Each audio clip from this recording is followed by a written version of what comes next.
చెప్పడం కరెక్ట్. నలుగురు మధ్యలో అది ఇష్యూ ఉంది, నలుగురు మధ్యలో ఒక ఇష్యూ ఉంది అందరూ, but it has nothing to do with hidden camera. ఒక ఆడకూతురు అట్లా బహిరంగంగా వచ్చి అట్లా ఆరోపణ చేసింది. దీని ఏ విధంగా ఆడవాళ్ళు హిడెన్ కెమెరా అయితే ఉందా లేదా నేను సూట్ గా మిమ్మల్ని అడుగుతున్నా, మీడియా మిత్రులు వాళ్ళు అడుగుతున్నా. ఉన్నాయని చెప్తున్నారు ఆరోపణ. అవును సార్, దొరికినాయా?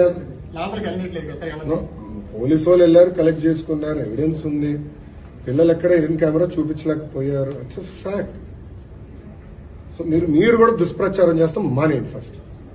నో, మీరు వాస్తవాలు తెలియకుండా హిడెన్ కెమెరా ఉంది, ఇన్ని వేల వీడియోలు ఉన్నాయి అంటాం కరెక్ట్ కాదు. I want be very clear on the subject. ఎందుకంటే నలుగురు మధ్యలో జరిగే ఇష్యూని మీరు తీసుకొచ్చి హిడెన్ కెమెరాలు ఉన్నాయంటే కరెక్ట్ కాదు. అది నేను చెప్తాను స్ట్రైట్ అగైన్ అన్న. దాంట్లో హిడెన్ కెమెరా ఉందా? హిడెన్ కెమెరా ఉందా? కెమెరా చూపించు, వాళ్ళు చెప్తున్నారు సార్. కెమెరా చూపించు మీరు లోపలికి వెళ్ళలేదు కదా తమ్ముడు, కెమెరా చూపించు. మేము